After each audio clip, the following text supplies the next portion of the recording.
ইতিমধ্যেই বেশ কিছু জায়গা থেকে ইভিএম খারাপের খবর আমরা আপনাদের দিয়েছি। ইলেকশন কমিশন তার কাছে অর্থাৎ ইলেকশন কমিশনের কাছে কোন কোন জায়গা থেকে খবর এসে পৌঁছেছে ইভিএম খারাপের, আমরা এ বিষয়ে আরও বিস্তারিত জেনে নেবার চেষ্টা করব। আমাদের সঙ্গে রয়েছেন আমাদের প্রতিনিধি সঞ্জু। ইলেকশন কমিশনের কাছে কোন কোন জায়গা থেকে ইভিএম খারাপের খবর এসে পৌঁছেছে এবং ইতিমধ্যেই কমিশনের তরফ থেকে কি ব্যবস্থা গ্রহণ করা হয়েছে? দেখো, একাধিক জায়গাতে ইভিএম খারাপের খবর এসে পৌঁছাচ্ছে। বিশেষ করে বালুরঘাট লোকসভা কেন্দ্রে বেশ কিছু বুথ থেকে এরকম খবর এসে পৌঁছেছে। যদিও কমিশন যেটা বলছে যে তারা যেহেতু কমিশনের কাছে রিজার্ভে প্রচুর ইভিএম থাকে, সেখান থেকে তারা ইতিমধ্যে ইঞ্জিনিয়ারদের তো পাঠানো হয়েছে। যদি একেবারে রিপ্লেস করা সম্ভব নয়, যদি একেবারে ঠিক করা সম্ভব না হয় তাহলে রিপ্লেস করা হচ্ছে। তবে খুব একটা যে বড় বিষয় তা নয়, যদিও প্রায় 20 থেকে 22টা কেন্দ্রে এরকম ইভিএম খারাপ হওয়ার বা ম্যালফাংশনিং হওয়ার খবর এসছে, যেটা মূলত মকপোল হয় প্রথম দিকে। সেই মকপোলের সময়তেই এই সমস্যাটা ধরা পড়েছে এবং যে কারণে ইভিএম গুলোকে যদি আরই বা রিটার্নিং অফিসার থাকেন তিনি যদি বলেন তাহলে হয়তো চেঞ্জ করতে হবে, কিন্তু এখনো পর্যন্ত রিপ্লেস করার মতো সময় আসলে আরো কিছুটা সময় দেখে নিতে চাইছেন ইলেকশন কমিশন। এর অবসরে তোমাদের আরেকটা খবর জানিয়েছি যে তৃণমূল কংগ্রেসের পক্ষ থেকে কিন্তু বেশ কিছু অভিযোগ ইতিমধ্যে কমিশনের কাছে জমা পড়েছে। তার বেশিরভাগ অভিযোগ যেগুলো মূলত কেন্দ্রীয় বাহিনীর অতি সক্রিয়তা নিয়ে তারা অভিযোগ জানাচ্ছেন এবং সেটা শুধুমাত্র বালুরঘাট নয়, বালুরঘাট এবং রায়গঞ্জ দুটো লোকসভা কেন্দ্রের মধ্যে এই ধরনের অভিযোগ আসছে বলে তৃণমূল কংগ্রেস জানাচ্ছে।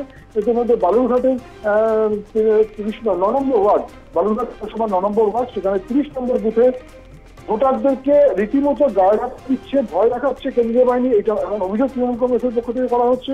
এছাড়া রায়গঞ্জের গোয়ালপুকুর এলাকার বেশ কিছু জায়গায় বুথে দাঁড়িয়ে থাকা ভোটারদেরকে ভয় দেখানো হচ্ছে, একটি নির্দিষ্ট রাজনৈতিক দলের পক্ষে ভোট দেওয়ার অভিযোগ করা হচ্ছে তৃণমূল কংগ্রেসের পক্ষ থেকে।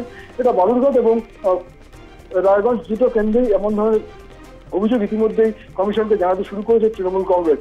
যদিও কমিশনের পক্ষ থেকে বক্তব্য যে তারা সিসিটিভি ফুটেজ যেটা ওয়েবকাস্টিং এর মাধ্যমে দেখা হচ্ছে সেখানে তারা কনস্ট্যান্ট নজর রেখে চলেছে। এখনো পর্যন্ত এমন ধরনের অভিযোগের কোনো সারবত্তা কমিশন খুঁজে পায়নি, যদিও জেলা নির্বাচনী আধিকারিকের কাছে জানতে চাওয়া হয়েছে যে এমন কোনো অভিযোগ আছে কিনা। অর্থাৎ সব দিকে বলা যেতে পারে ভোটের শুরু প্রায় প্রথম 1.5 ঘন্টাতেই একের পর এক অভিযোগ মূলত বালুরঘাট কেন্দ্রকে লক্ষ্য করে আসছে এবং সেই অভিযোগটা করছে তৃণমূল কংগ্রেস এবং তার পাশাপাশি অবশ্যই বেশ কিছু ক্ষেত্রে ইভিএম ম্যালফাংশনিংয়ের খবরও কিন্তু পাওয়া গিয়েছে। তাছাড়া আপাতত ভোট মোটামুটি বেশিরভাগ ক্ষেত্রেই, বেশিরভাগ জায়গাতেই, বিশেষ করে দার্জিলিং লোকসভা কেন্দ্রের বেশিরভাগ জায়গাতে ভোট মোটামুটি ঠিকভাবে এখনো পর্যন্ত চলছে। আমি আরেকটা বিষয় জানবার চেষ্টা করব। বালুরঘাটের থেকে আরেকটা অভিযোগ এসছে যে সেখানে ভোটারদের সঙ্গে দুর্ব্যবহার করছে কেন্দ্রীয় বাহিনীর জওয়ানরা। যে কেন্দ্রীয় বাহিনীর জওয়ানরা রোড মার্চে অংশ নিয়েছেন দীর্ঘদিন ধরে এবং তুমি নিশ্চয়ই জানো যে ভোট ঘোষণা হওয়ার সঙ্গে সঙ্গেই কিন্তু কেন্দ্রীয় বাহিনীর জওয়ানরা এসে গেছে নির্ভয় যাতে মানুষ ভোট দিতে পারেন সেই রকমভাবে কিন্তু তারা রুট মার্চ করেছে, তাদেরকে অভয় দিয়েছেন। তারপরে ভোটারদের সঙ্গে দুর্ব্যবহারের অভিযোগ। সঞ্জু, হ্যাঁ দেখো, তোমাকে একটু আগেই বললাম যে বালুরঘাটে 9 নম্বর ওয়ার্ডে 30 নম্বর বুথ, সেখানে ভোটারদের সঙ্গে দুর্ব্যবহার করছে কেন্দ্রীয় বাহিনী। ভোটারদেরকে নির্দিষ্ট একটি সিম্বলে ভোট দেওয়ার জন্য আবেদন করছে, জোরাজুরি করছে, এমনকি সেটা যদি কেউ শুনতে না চায় তাহলে তার সঙ্গে দুর্ব্যবহার করছে। এই সম্পূর্ণ অভিযোগটা যদিও কেন্দ্রীয় বাহিনীর বিরুদ্ধে করা হচ্ছে এবং সেই অভিযোগটা করছে তৃণমূল কংগ্রেস। যদিও তোমাকে আরো একবার বলি, নির্বাচন কমিশনের কাছে এই বিষয়ে জানতে চাওয়া হলে তারা বলেছেন এখনো পর্যন্ত তাদের কাছে কমিশনের পক্ষ থেকে তেমন কোনো খবর এসে পৌঁছায়নি। তারা জেলা ডিইওর কাছ থেকে এই সংক্রান্ত খবরাখবর করছেন।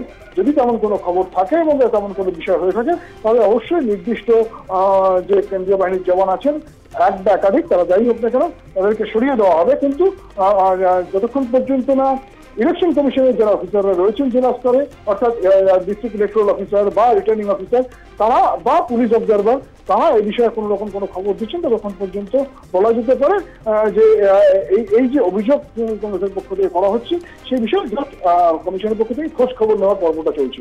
ধন্যবাদ সঞ্জু, আমাদের সঙ্গে থাকবার জন্য কথা বলছিলাম আমাদের প্রতিনিধি সঞ্জু সুরের সঙ্গে।